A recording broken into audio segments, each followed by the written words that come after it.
Hi மக்களே வணக்கம். Big Boss season கண்டஸ்டன்ட்ல ஒரு 8 பேர் பார்த்தீங்கன்னா, விஜய் டிவில சண்டே அன்னைக்கு ஒளிபரப்பாகிற இந்த ஸ்டார்ட் மியூசிக் ப்ரோகிராம் இருக்கு இல்லைங்களா? ஸோ அதில வந்து கலந்துக்க வந்திருக்காங்க. ஸோ அதில வந்து யார் யார் பார்த்தீங்கன்னா, கமருதீன், கானா வினோத், சபரி, விக்கல்ஸ் விக்ரம், திவ்யா, வியானா, அரோரா, சுபிக்ஷா. ஸோ இந்த 8 பேர் தான் கலந்து வந்திருக்காங்க. இந்த ப்ரோகிராம் ஸ்டார்ட் பண்ணுறதுக்கு முன்னாடியே பார்த்தீங்கன்னா, ஒரு கார் வந்து நிக்குது. இவங்க எல்லாம் வரிசையா நின்னுட்டு இருக்காங்க. ஒரு கார்ல எப்படி இத்தன பேர் போகட்டுன்றாங்க. நமக்கு என்ன கார் டாஸ்க் புதுசா? வாங்க உள்ள ஏறுங்கன்றாங்க. எல்லாருமே உள்ள ஏறி அந்த கார் டாஸ்க்ல எப்படி உட்காந்தாங்களோ மடி மேல ரொம்ப நெருக்கி ஸோ அந்த மாதிரி உட்காடுறாங்க. உடனே சபரி, இன்னொருத்தர் கமருதீன் இவங்க 2 பேர் பார்த்தீங்கன்னா விழுற மாரி ஆக்டிங் குடுத்து கீழ இறங்கிடுறாங்க. ஸோ இத வந்து இந்த ப்ரோகிராமோட ஸ்டார்ட்டிங்லயே வந்து காமிக்கிறாங்க. ஒரு ஃபன் மாரி கொண்டு போறாங்க. கார் டாஸ்க் வந்து எவ்வளோ சீரியஸ் ஆச்சு. ஸோ அதால என்னென்ன நடந்தது எல்லாருக்குமே தெரியும். எல்லாருமே அத மறக்கன்னு நெனைக்கிறாங்க. ஆனா இந்த டிவியும் இந்த ப்ரோகிராம் சேனல்ஸும் விடாத போலக்கு தான் தோணுது. என்னன்னு பார்த்தீங்கன்னா, அத அப்படியே மறுபடியுமே ரீகிரியேட் பண்ற மாரி பண்றாங்க. இந்த கண்டஸ்டன்ட் எல்லாருமே அது கோஆப்பரேட் பண்ணி உள்ள பேசுறது, அங்க நடந்தது எல்லாமே வந்து ஒருத்தர் ஒருத்தர் வந்து பேசிட்டு தான் இருக்காங்க.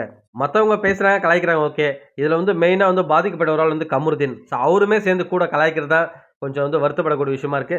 ஓகே இதுக்கப்புறம் பார்த்தீங்கன்னா, இந்த இந்த டாஸ்க் முடிஞ்ச அப்புறம் பார்த்தீங்கன்னா, உள்ள போறாங்க. உள்ள போனோனே பிரியங்கா வந்து வழக்கம் போல எல்லாரையும் கலாய்ச்சு விட்டுறாங்க. அதுவும் கமருதீன ஏதோ சொல்றாரு. அப்போ வந்து பார்த்தீங்கன்னா, "என்ன கமருதீன் நீங்க மட்டும் தனியா வந்திருக்கீங்க. பாரு எங்கன்னு?" கேட்கறாங்க. அதுக்கு சபரி வந்து கவுண்டர் டயலாக் மாரி குடுத்து, பாருன்ற மாரி ஏதோ சொல்றாரு. பட் அது என்னன்னு தெரியல. நம்ம எபிசோட் பார்த்தா தான் தெரியும். ஆனா இங்கேயும் வந்து சபரி வந்து காமெடின்ற பேர்ல ஏதோ வன்மத்த கக்கிட்டு இருக்காருன்னு நெனைக்கிறேன். நீங்களே யோசிச்சு பாருங்க மக்களே. இந்த பிக் பாஸ் சீசன் கண்டெஸ்ட்ட வச்சு இந்த கார் டாஸ்க் தவிர வேற எதுவும் பெருசா பண்ண முடியாது. அதெல்லாம் சேனலுமே அத வச்சு பண்ணியிருக்காங்க. அது மட்டும் இல்லாம பார்வதி அவங்கள வந்து எங்கேயுமே வந்து நீங்க தவிர்க்க முடியாது. இந்த பிக் பாஸ் சீசன்ல. கிட்டத்தட்ட 90 நாள் இருந்தாங்க. 90 நாள் வந்து கன்டென்ட் குடுத்ததே அவங்க தான். ஸோ ஹேட்டர்ஸுக்கும் சரி, அவங்களுடைய ஃபேன்ஸுக்கும் சரி, அவங்க தான் வந்து பெரிய பெரிய கன்டென்ட்லாம் குடுத்துருக்காங்க. ஸோ இங்க ப்ரோகிராம்லயே அதே நடக்குது. அவங்க பேர சொல்லாம இல்ல.